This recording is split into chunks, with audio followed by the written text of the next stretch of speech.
Irmãos, graça e paz. Quero convidar você a abrir sua Bíblia, Lamentações, capítulo 2. Lamentações, capítulo 2. Nós seguimos na série de exposições do livro de Lamentações. Hoje é o 5º sermão dessa série. E nós hoje caminhamos então para o final da segunda estrofe, a segunda parte da segunda estrofe, do versículo 11 ao versículo 22. E nessa noite nós iremos trabalhar dentro daquilo que é tratado no texto, no seguinte tema: as dores causadas pelo Senhor. As dores causadas pelo Senhor. Deixa a sua Bíblia aberta nesse texto, que, como de costume, nós iremos expor o texto, explicar o texto, e ao final nós voltaremos com algumas aplicações, implicações dele para a nossa realidade. E eu quero, nessa oportunidade, começar esse sermão levantando um questionamento para você que está aqui nessa noite. Quantos saem de suas casas domingo após domingo em direção à igreja, mas a religião cristã praticada por eles não tem qualquer influência em sua vida? Tristemente, muitos cristãos possuem a forma, possuem a casca, possuem a pele do cristianismo, mas, infelizmente, não possuem o seu conteúdo ou o seu poder. Vivem um cristianismo que consiste apenas em rituais religiosos, comparecem, de fato, à adoração pública, participam regularmente do sacramento da ceia. Entretanto, isso é tudo que eles têm. Eles não conhecem nada sobre o cristianismo experimental, não estão familiarizados com as Escrituras e não têm prazer em lê-las, não se separam do mundo, não fazem distinção entre crentes e incrédulos nos seus relacionamentos e principalmente nos seus relacionamentos conjugais. São, infelizmente, totalmente indiferentes sobre aquilo que ouvem domingo após domingo nas pregações. E a pergunta é: o que pode ser dito a respeito desses cristãos? O que pode ser dito é que são apenas cristãos nominais e que não há qualquer tipo de vida de cristianismo na vida deles. Mas, todavia, nada é tão perigoso e pernicioso para a alma humana como esse tipo de cristianismo. O cristianismo nominal traz pouco a pouco, meus queridos, uma crosta espessa de insensibilidade que vai se formando sobre a consciência e sobre o coração do homem. Porque eles repetem domingo após domingo palavras santas, enquanto os seus corações, no decorrer da semana, correm atrás do pecado. São cantores que cantam hinos espirituais porque têm uma bela voz, são afinados, mas infelizmente os seus afetos são inclinados à idolatria. Infelizmente, sem perceber, esse tipo de cristão está gradualmente endurecendo o seu coração e cauterizando a sua consciência para o pecado. E em seu orgulho espiritual, acreditam ser cristãos fervorosos, porque, de certa forma, dizem: olha, nós cumprimos com todos os deveres regulares que a fé cristã exige de nós. Entretanto, eu entendo, e é isso que nós iremos mostrar nessa noite a partir desse texto, como descreveu o puritano, o pastor Richard Sibbes, esses irmãos, ou esses cristãos nominais, precisam ser um caniço ferido. Precisamos ter a nossa alma ferida por Cristo, para assim sermos levados por meio da dor a ver o pecado como a causa da nossa condição debilitante. Meu irmão, quando Cristo nos fere, nós somos conscientizados que o socorro não será encontrado em nós, e isso nos leva a nos erguer até a pessoa de Cristo.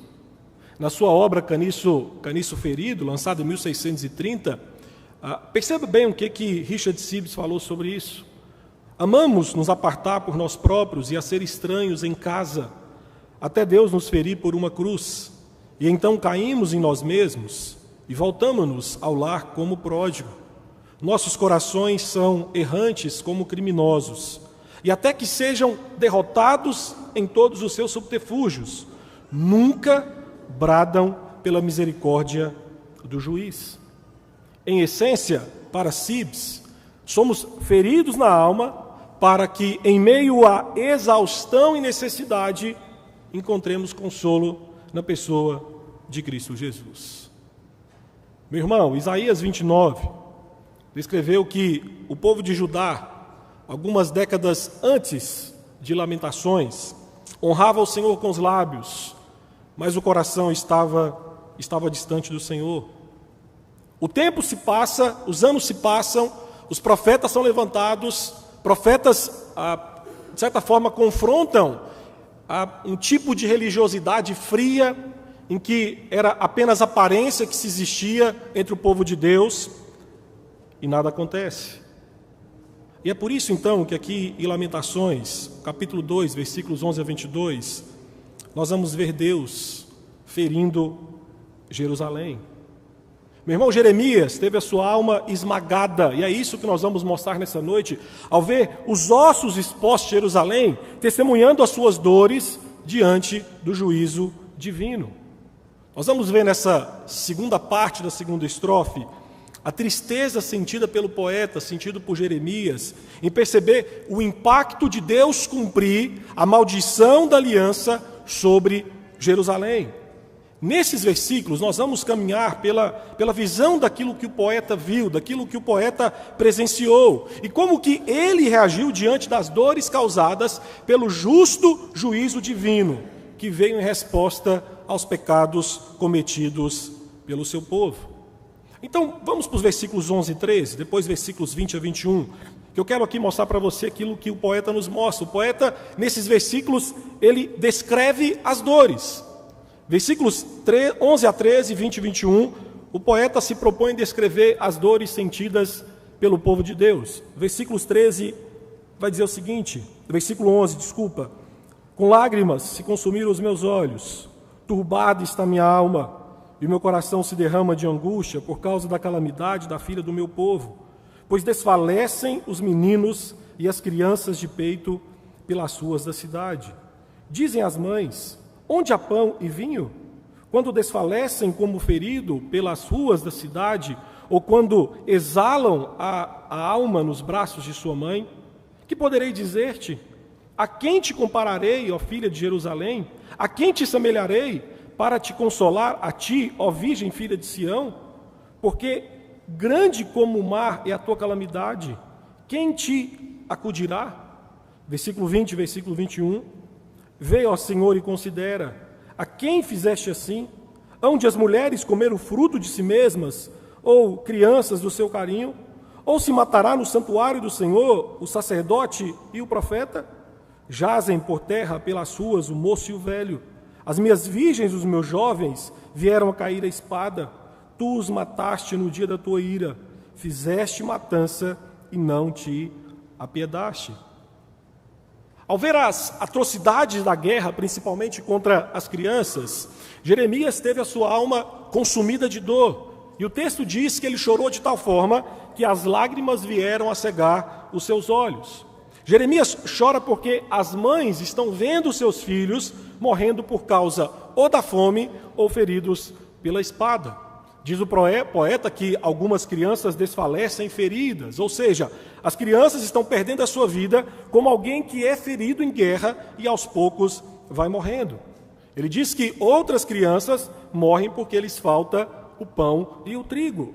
Elas buscam alguma coisa para comer e não encontram. Mas perceba como que a dor é dilatada pelo fato de que alguns filhos se voltam instintivamente para o seio da mãe em busca de segurança, mas diz o poeta que ali a única coisa que encontram é apenas o último suspiro de vida.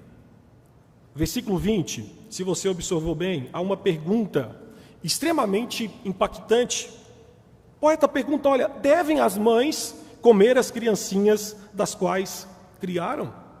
Perplexo aqui, o poeta está questionando, olha, a que ponto nós chegamos? Porque ele viu as mães desesperadas comendo os seus próprios filhos. E entenda, aqui, por mais que seja uma poesia, aqui não é uma figura de linguagem. Aqui é algo que realmente aconteceu.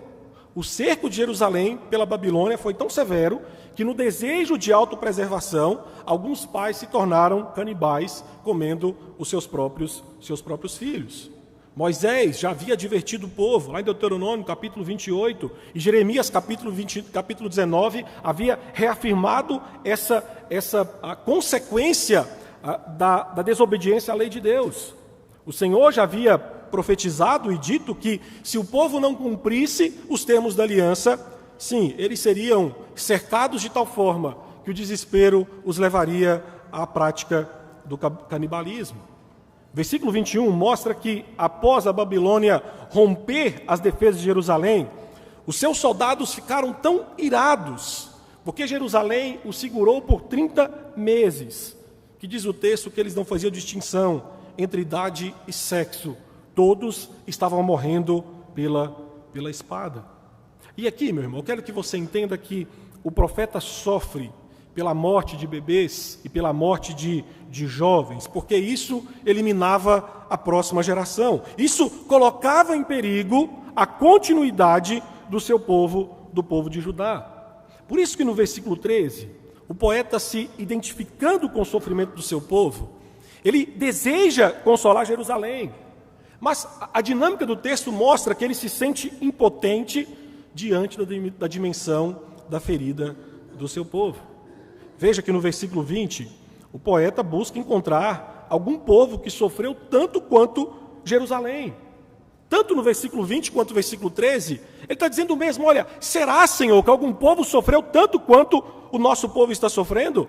E aí no versículo 13 ele diz, olha, como um mar, ninguém sofreu de forma tão extensa e profunda como Jerusalém.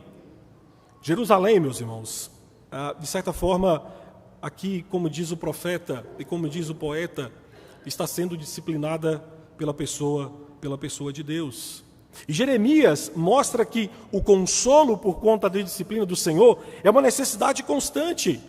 Só que você se lembrar, Lamentações capítulo 1, versículo 2, ele já havia dito que o consolo não estava mais disponível.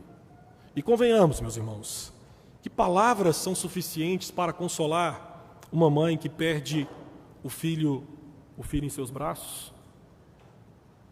Versículo 14 é um dos versículos mais fortes e que revela a real condição de depravação espiritual que o povo de Israel se encontrava. Versículo 14 é descrito aqui o motivo das dores.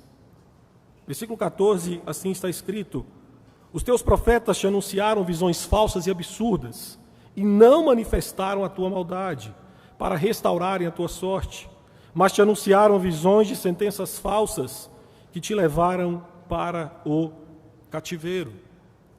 Na temporalidade aqui, meus irmãos, do poema, a descrição sobre os profetas nos leva a antes do juízo, a antes daquilo que Lamentações descreve. E o que Jeremias nos mostra, principalmente no seu livro, é que o engano marcou a relação entre Judá e seus profetas. No versículo 14, se você reparou bem, Jeremias é enfático, ele diz, olha, os teus profetas, e não os profetas de Deus, eram honrados, porque eles pregavam aquilo que o povo desejava ouvir. Jeremias diz que suas visões eram falsas, porque lhes faltava o conteúdo da verdadeira revelação de Deus. Mas diz Jeremias também que as suas revelações eram absurdas. E absurdas aqui, literalmente, meus irmãos, é jogar cal. Essa palavra que absurdas no hebraico significa isso, jogar cal. Ou seja, esses profetas com as suas mensagens mascaravam religiosamente a situação imoral em que se encontravam os moradores de Jerusalém. E aqui nós temos que nos lembrar que em Jeremias 23 já foi advertido pelo profeta. Ele disse, olha, esses profetas profetizam visões de suas próprias mentes e o engano dos seus próprios corações. Com suas mensagens, eles enganavam. Com suas mensagens, esses profetas falsos iludiam o povo dizendo, olha, fiquem tranquilos, está tudo bem entre vocês e Deus, porque nós temos o templo, nós temos ainda todo o cerimonial que o Senhor nos deu. E compreenda que a teologia desses falsos profetas, meus irmãos, tinha elementos de verdade. De fato, o Senhor, na sua aliança estabelecida com o seu povo, lá no Sinai, disse que protegeria Jerusalém. Mas o problema é que naquilo que era apresentado, por mais que existia pitadas da verdade, meus irmãos, continha um erro fatal. Os profetas falsos ignoravam que as bênçãos de Deus, entre elas a proteção de Deus ao seu povo, estavam condicionadas à obediência do povo à aliança. Deuteronômio capítulo 11 e capítulo 28 descreve essa realidade.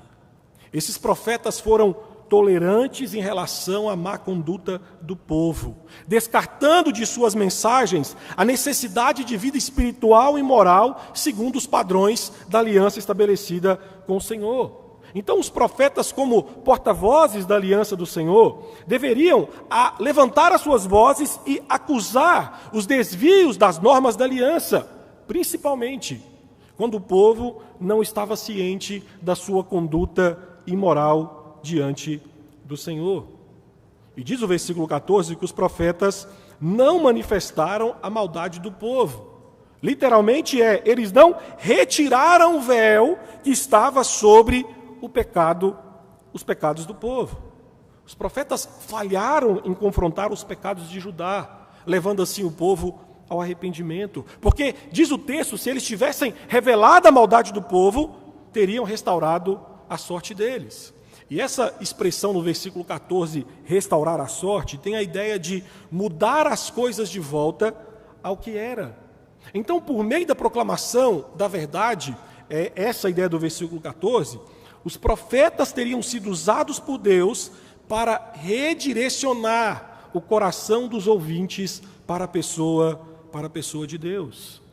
Porém, Jerusalém escolheu ignorar as advertências dos verdadeiros profetas e ouvir as mentiras e os enganos dos falsos profetas. E embora nessa época Jeremias e Ezequiel fossem profetas fiéis a Deus, meus irmãos, eram os falsos profetas que eram honrados, porque eles pregavam mensagens otimistas, pregavam mensagem de paz, pregavam mensagem de prosperidade, e de acordo com Jeremias 23, 28 e 29, não era hora dos profetas falarem sobre isso, era hora de falar sobre arrependimento. Esses falsos profetas, com as suas mensagens reconfortantes e lisonjeiras, era isso que o povo se agradava de ouvir, mas o resultado delas foram pesadas calamidades sobre o povo de Deus. Os profetas, ao deixarem de expor os pecados da nação, o versículo 14 é taxativo nisso, foram responsabilizados em larga escala pela inclinação imoral que levou à destruição e ao exílio de Jerusalém. Porque se os profetas, diz o versículo 14, se eles tivessem exposto os pecados do povo e advertido sobre as consequências de quebrar a aliança com o Senhor, diz o versículo, queridos, o versículo 14, principalmente Jeremias 23, que essa calamidade poderia ter sido evitada. Mas atente para o versículo 15 e versículo 16, que nós vamos ver aqui que Jeremias nos fala sobre o escárnio dos inimigos pelas dores sentidas. Os inimigos olharam para a situação de Jerusalém e zombaram, se alegraram com isso. Diz o versículo 15 e 16, todos os que passam pelo caminho batem palmas, assobiam e meneiam a cabeça sobre a filha de Jerusalém. É esta cidade que denominavam a perfeição da formosura e a alegria de toda a terra? Todos os teus inimigos abrem contra ti a boca, assobiam e rangem os dentes, dizem, devoramo-la. Certamente este é o dia que esperávamos, achamo-lo e vimo-lo. Versículo 15 tem uma relação direta com Lamentações capítulo 1, versículo 12. Todos os que passam pelo caminho. Aqui é uma referência a Lamentações capítulo 1, versículo 12, em que de certa forma são aqueles povos que passavam por ali ou que estavam em redor de Jerusalém, a qual Sião apelou por compaixão. Os povos vizinhos, em sua maioria inimigos de Judá, diz o texto que alegremente observavam a cidade que por séculos foi o orgulho de Israel, agora estava reduzida a escombros. A cidade que era a perfeição da formosura, e aqui uma referência ao Salmo 48, perdeu a sua beleza. Perdeu a sua beleza porque aquilo que trazia beleza à cidade, meus irmãos, era a presença do Rei Divino dentro da cidade. E a visão de Ezequiel capítulo 10, é que a glória do Senhor havia se retirado do templo, havia se retirado da cidade de Jerusalém. Os inimigos, diz o texto, bateram palmas de alegria, assobiaram com escárnio e balançaram as suas cabeças em desdém com a cidade em ruínas. O versículo 16 mostra que a destruição de Jerusalém era um evento que os seus inimigos desejavam há muito tempo assistir. E agora, com a satisfação imensa, eles proclamam que finalmente a destruição dela havia se tornado realidade. E aqui o poeta mostra que nenhum tratamento poderia ser mais cruel do que outra pessoa olhar para a sua miséria, olhar para o seu sofrimento e simplesmente começar a fazer festa. O que o poeta nos mostra aqui, o que Jeremias nos mostra aqui, é que além do sofrimento físico, esse povo também sofreu, de certa forma, um abuso verbal.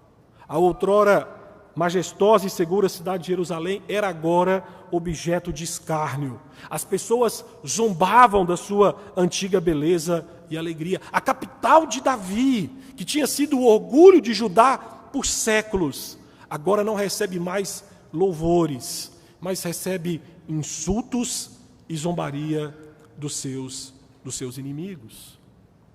E aí, meus irmãos, quando nós chegamos nos versículos 17 e depois a parte final do 21 e 22, é isso aqui que nos assusta. Porque Jeremias nos mostra o agente provocador das dores. Versículo 17, atente para o que Jeremias diz. Fez o Senhor o que intentou. Cumpriu a ameaça que pronunciou desde os dias da antiguidade.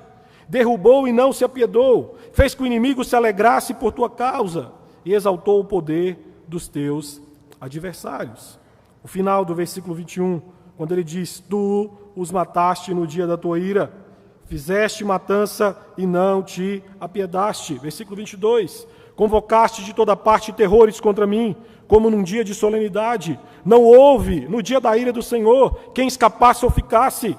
Aqueles do meu carinho, os quais eu criei, o meu inimigo os consumiu. E aqui é importante você entender que o versículo 17, logo depois, na sequência dos versículos 15 e 16, em que o poeta descreve a alegria do povo por ver finalmente Jerusalém ser destruída, entenda que para que Jerusalém não acreditasse nos insultos dos seus inimigos, no versículo 17 o poeta lembra que a destruição de Jerusalém era obra de Deus. Meus irmãos, na segunda estrofe, no capítulo 2, no primeiro sermão eu falei sobre isso, Deus é retratado como aquele que demoliu a cidade. Lamentações 2, versículo 2. Deus agora no versículo 16 dá alegria ao inimigo ao ver a cidade destruída. No versículo 3 do capítulo 2, se você se lembra, ali é uma descrição de que Deus exalta o poder do inimigo e no versículo 4, Deus se volta como um arqueiro contra o seu próprio povo. Então a descrição do poeta aqui é que foi Deus quem deu a capacidade do inimigo ou dos inimigos derrubarem Jerusalém. E no versículo de número 17, a expressão intentou descreve aqui o planejamento a longo prazo. A queda de Jerusalém foi resultado de uma ação divina deliberada. A ideia é, aquilo que Deus planejou, ele executou. E o texto diz que, no versículo 17, que ele cumpriu a ameaça que pronunciou desde os dias da antiguidade. Provavelmente aqui há uma referência para a contínua republicação profética das exigências da aliança mosaica. Nós falamos aqui, Deuteronômio capítulo 11, capítulo 28, havia sido anunciadas as ameaças das maldições da aliança séculos antes, por meio de Moisés, e corriqueiramente por meio dos profetas enviados pelo Senhor. Agora, então, aqui o poeta descreve que Deus executou aquilo que havia prometido fazer em caso de desobediência à sua aliança. E aí no final do versículo 21, o poeta afirma aquilo que já disse. Deus era o responsável pela calamidade de Jerusalém. Os babilônios, como ele disse lá em Jeremias 25, nada mais era do que instrumentos do seu julgamento. Meus irmãos, a figura de Lamentações é que Deus era aquele que empunhava a espada da disciplina.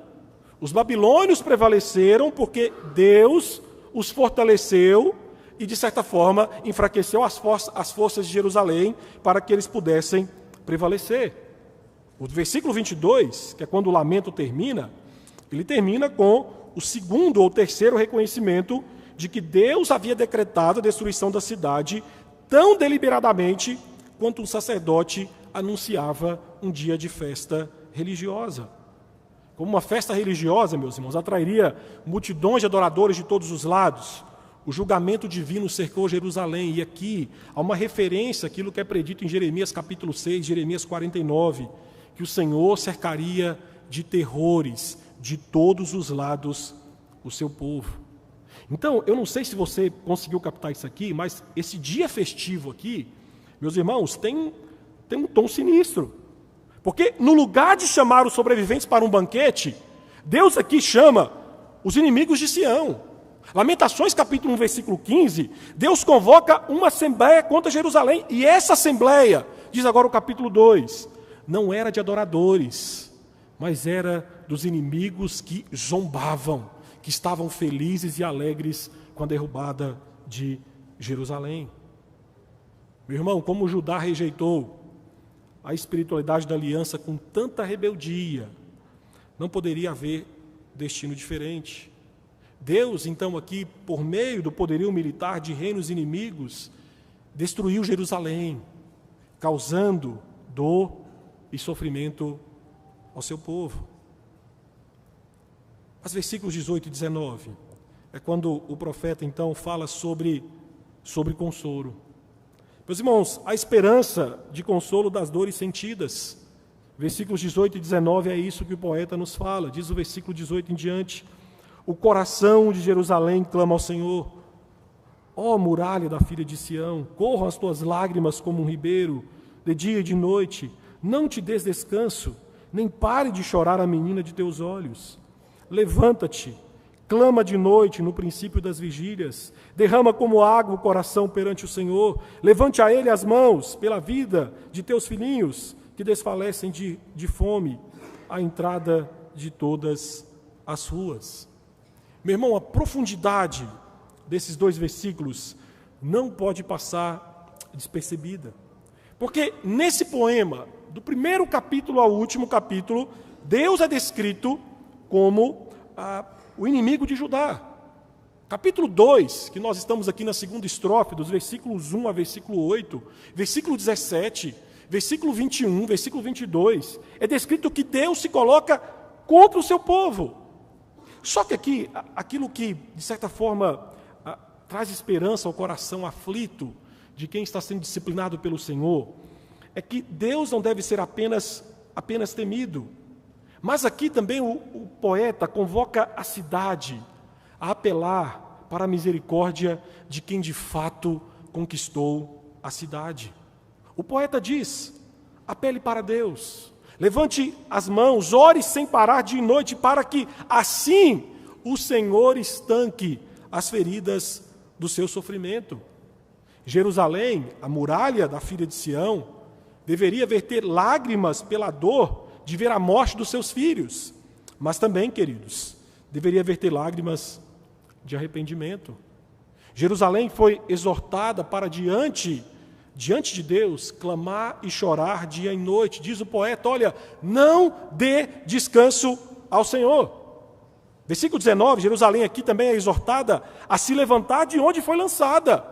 Lamentações capítulo 2, versículo 1, é descrito que o Senhor lançou Jerusalém da sua glória no chão. E agora então aqui a ideia é que ela deveria, daquela situação de estar lançada ao chão, levantar as mãos e derramar o seu coração como água, fazendo uma oração do íntimo do coração, uma oração extremamente sincera. E essa ideia de levantar as mãos era um costume hebreu. O judeu tinha o costume de levantar as mãos em uma atitude de súplica. O Salmo 28, o Salmo 141 vai falar sobre isso. Ergo as minhas mãos ao Senhor e espero o teu auxílio, espero a tua ajuda. Então, nesses 2 versículos, no meio de tanta dor sentida, Jeremias transforma o seu sofrimento em intercessão.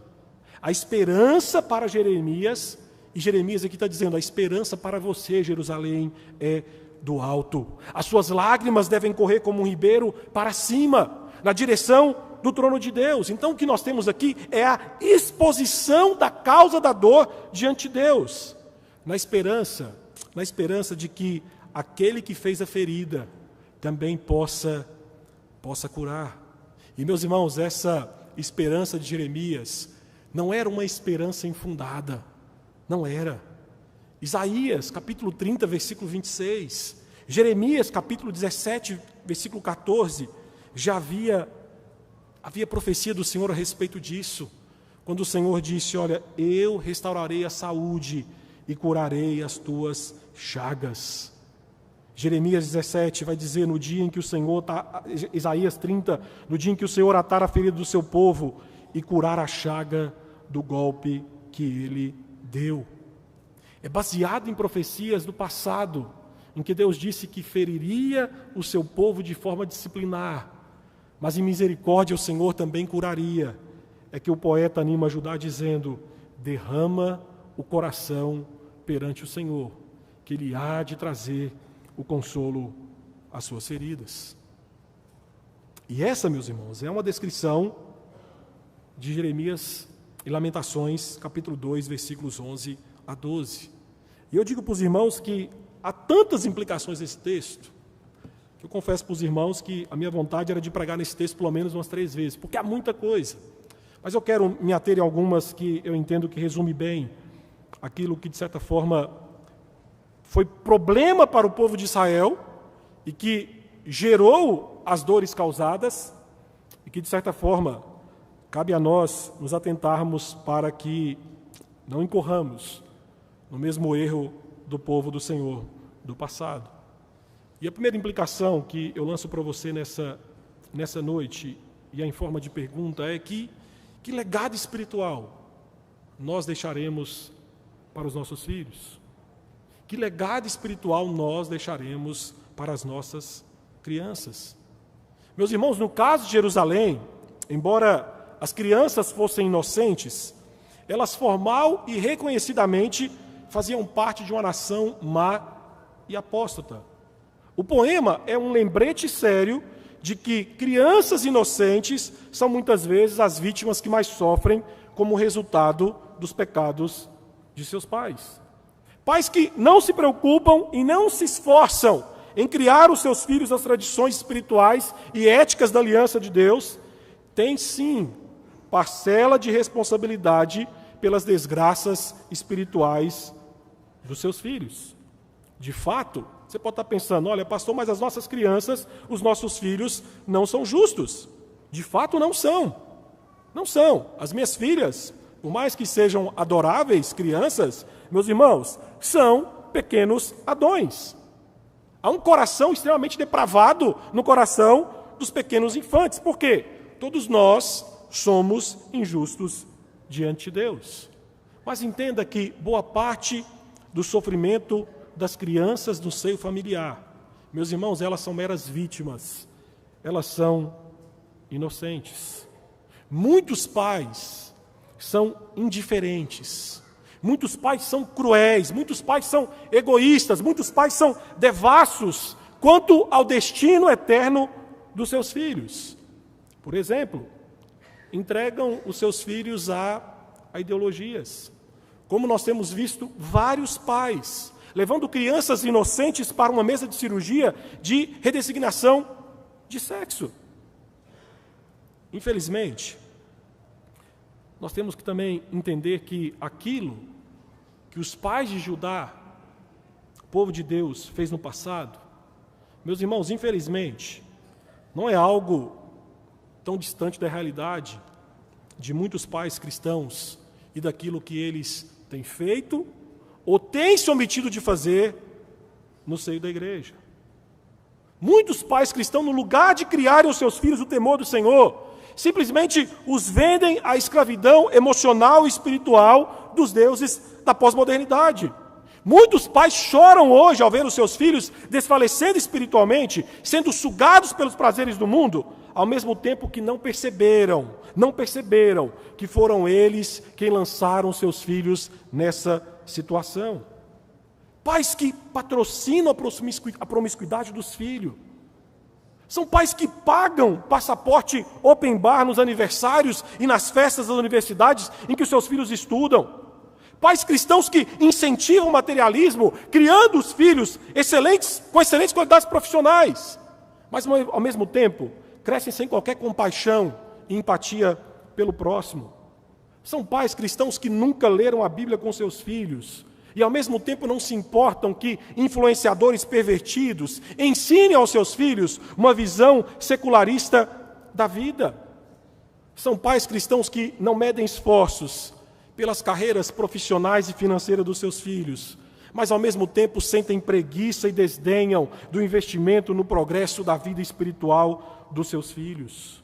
Então se você, pai cristão, tem agido assim, nessa guerra espiritual e cultural em que nós estamos, em que tem tentado de todas as formas tomar o coração dos nossos filhos, se nós temos agido assim, entenda, sim, os nossos filhos são vítimas fáceis, presas fáceis desse mundo cruel. É claro que a escolha moral de pecar, meus irmãos, é sempre dos nossos filhos. Entretanto, alguns fracassos morais e espirituais dos nossos filhos servem como espelho para nós. Servem como espelho para nós, porque nós vemos nesses fracassos morais e espirituais dos nossos filhos a nossa irresponsabilidade ao criá-los longe do temor, longe da disciplina e de uma estação do Senhor. Meu querido irmão, diante desse cenário de guerra espiritual, em que os nossos filhos têm tombado nas mãos dos inimigos, nós, como pais cristãos, nós precisamos nos arrepender das nossas falhas diante do Senhor. Eu me dirijo a você, pai cristão. Se você ainda tem o seu filho em casa, ainda existe esperança de você instruí-lo espiritualmente. Porque sim, pais cristãos, nós temos a responsabilidade de inculcar os valores espirituais no coração e na mente dos nossos filhos. E digo mais, perceba a tragédia que aconteceu em Lamentações com as crianças por conta da frieza e indiferença dos seus pais para com os votos assumidos diante do Senhor. Você, pai, que está aqui nessa noite, que está com seu filho em casa, lembre-se que você trouxe o seu filho foi batizado nessa igreja ou em outra igreja, e você assumiu votos em aliança que você fez com o Senhor, e nesses votos estão dizendo que você não vai medir esforços para apresentar Cristo ao seu filho. Meu irmão, o maior investimento que nós fazemos na vida dos nossos filhos é apresentar dia após dia, de forma incansável, a pessoa do Redentor e do Salvador Jesus Cristo. Esse é o maior investimento que você faz na vida dos seus filhos. Esse é o maior investimento. Os outros são secundários. Terceiro, quarto, quinto. Valor que você quer dar. Mas não substitua nenhum desses valores secundários pelo principal, que é apresentar Cristo Jesus, não só na forma de viver, mas principalmente abrindo as Escrituras e instruindo os seus filhos sobre as verdades do Evangelho. A segunda implicação desse texto, que lanço para nós como igreja nessa noite, é: qual tipo de profeta nós gostamos de ouvir e honrar? Qual tipo de profeta nós gostamos de ouvir e honrar? Porque os falsos profetas recebem de fato aqui uma grande parcela de culpa pela tragédia de Jerusalém, porque foram eles que deram falsas garantias de segurança. Deus havia ameaçado destruir Jerusalém por causa do seu pecado. E esses profetas deveriam, então, exortar o povo a se arrepender. Se os profetas de Lamentações, se eles tivessem revelado que o povo estava longe dos padrões de Deus, eles teriam a sua sorte mudada, eles teriam se arrependido. Então, obviamente que uma falta de exposição profética levou o povo ao sofrimento intenso. Entretanto, falsos profetas existiam e falsos profetas existem, porque são honrados por ouvidos que lhes dão audiência. Meus irmãos, nada disso mudou desde antes da queda de Jerusalém para hoje. Nada mudou. Hoje, como nos dias de Lamentações, ou antes de Lamentações, parece que quanto mais insano, quanto mais alegórico, quanto mais distante as Escrituras for um sermão, na verdade, mais apelo e seguidores ele vai conseguir. Você quer fazer um teste rápido? Chegando em casa mais tarde, abra aí a sua rede social e você vai ver os profetas do Pix. Você vai ver pregadora mirim com suas alegorias e mensagens de autoestima. Você vai ver pastores progressistas e suas narrativas ideológicas desconstruindo pouco a pouco pilares da fé cristã. Mas ok, meus irmãos, mas e as igrejas? Lembre-se que esses profetas, eles precisam de um campo para atuar. E eles atuam dentro da igreja. E muitas igrejas, se rendendo ao pragmatismo, preferem pastores com mensagens psicologizadas, superficiais, mensagens que afagam o ego, do que pastores que expositivamente ensinam as Escrituras. Meus irmãos, nada disso é novo. Jesus, lá em Mateus 23, 37, já havia dito sobre isso: Jerusalém, Jerusalém, que matas os profetas e apedrejas aqueles que lhe foram enviados. Profeta Jeremias 37, 38, foi jogado na prisão e depois lançado numa cisterna, porque eles queriam silenciá-lo de pregar aquilo que era a verdade do Senhor. Obviamente que hoje a igreja não derrama o sangue dos verdadeiros profetas, mas grande parte da cristandade, meus irmãos, segue com esse mesmo costume. Cancelam, ignoram, zombam, fazem pouco caso dos profetas enviados por Deus para exortá-los biblicamente. Mas em contrapartida, aninham em suas asas os falsos profetas, os honrando, avidamente escutando suas mensagens, que simplesmente fazem cócegas nos seus ouvidos. Então eu repito para você nessa noite: existem falsos profetas, porque existe audiência. E meu irmão, cuidado. Cuidado, porque às vezes você, pastor, olha, o meu ouvido eu não empresto para isso. Ok, pode ser que seu ouvido não seja emprestado para isso, mas cuidado, porque às vezes, com aquilo que falamos, com aquilo que, às vezes, como nos comportamos diante da mensagem que é pregada, em alguns momentos nós estamos pouco a pouco abrindo brechas para que a exposição do Evangelho, de forma verdadeira e honesta, como ela deve ser feita, seja colocado de lado. E eu vou lhe dar um exemplo. Tristemente, muitos cristãos têm classificado a exposição fiel das Escrituras como maçante. Poxa, pastor, um sermão de 40 minutos em que o senhor vai explicar um texto bíblico, depois aplicar, pastor, isso aí é entediante demais. Pastor, o que nós gostamos é de um bate-papo, é uma coisa assim mais rápida, é uma coisa mais superficial. Acredite, essa é a desculpa preferida por Satanás. Sabe por quê? Porque os seus mensageiros, os falsos profetas, eles vão apresentar a verdade? Vão, mas convenientemente, omitindo as partes mais dolorosas e as mais importantes. Meus irmãos, os falsos profetas são cautelosos na omissão das más notícias, sendo seletivos quanto à verdade que anunciam. Entretanto, esse entretanto é importantíssimo, porque mesmo apresentando partes da verdade, o que eles omitem é extremamente devastador.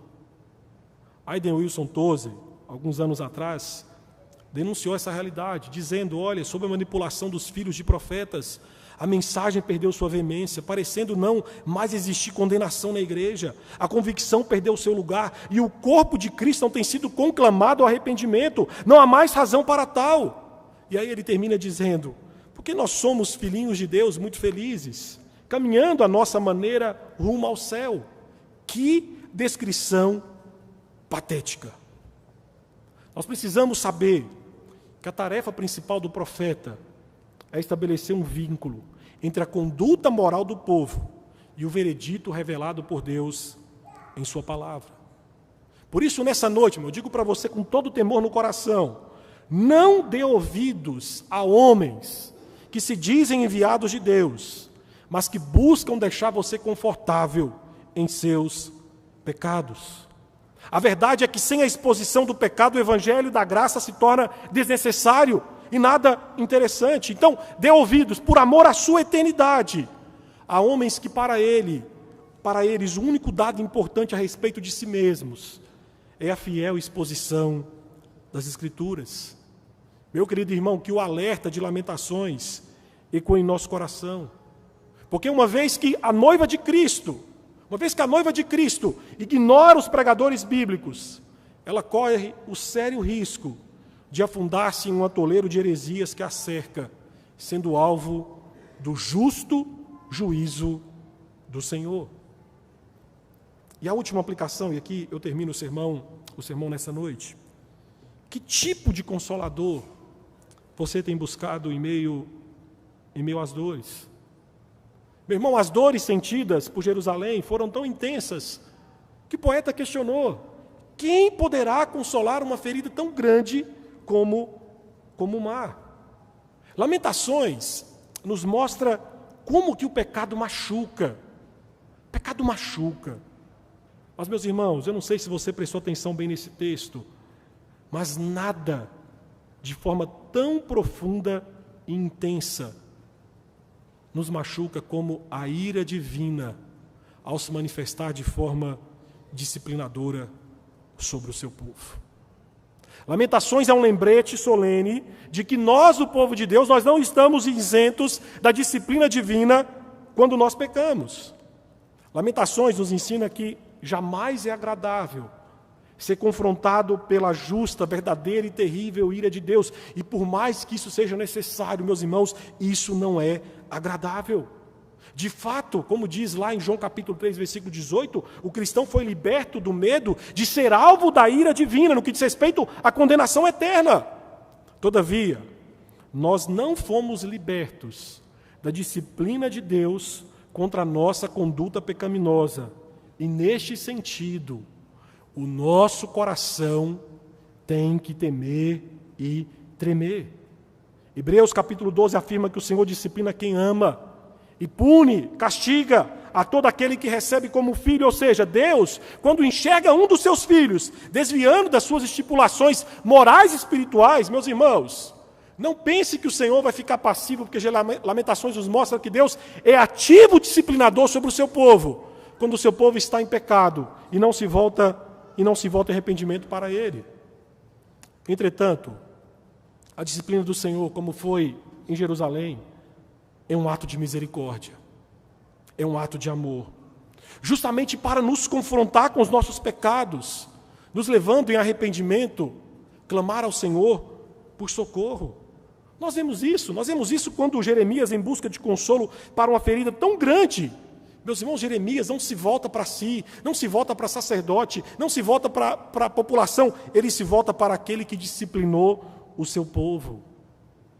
Oséias capítulo 6 já falou sobre essa verdade.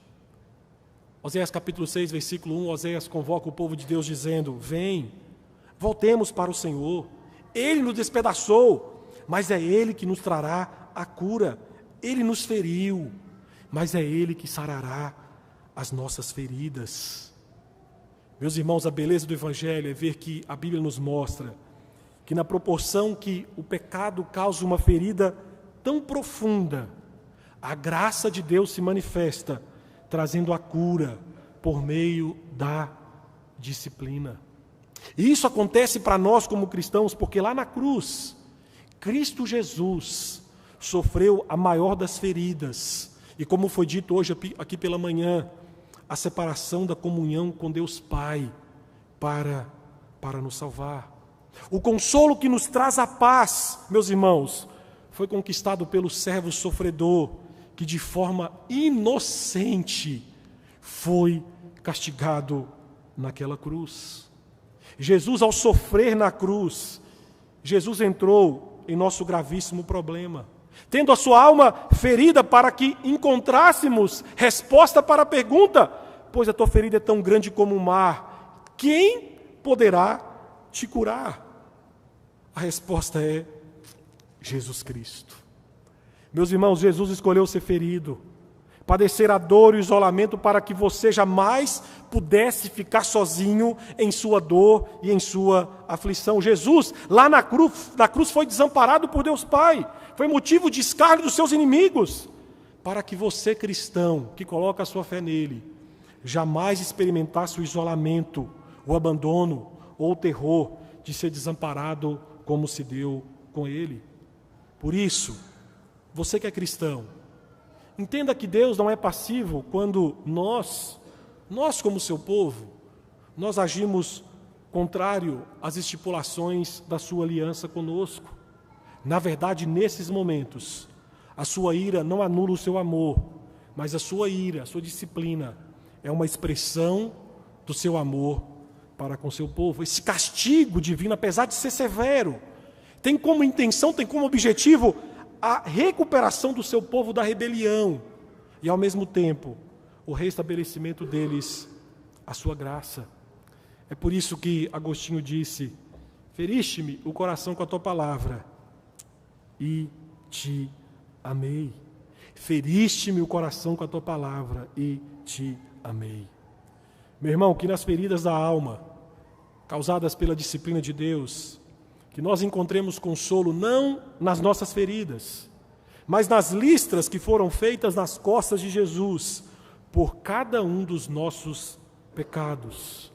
Existe sim consolo na disciplina de Deus, porque por meio dela enxergamos a nossa pecaminosidade, enxergamos a nossa incompetência, enxergamos a nossa impotência, e aí nós somos lançados ao chão, derramamos o nosso coração e, de bom grado, nos sentamos como os discípulos aos pés de Cristo e recebemos o seu inefável e glorioso consolo. Curva a sua cabeça por alguns instantes, oremos de forma silenciosa.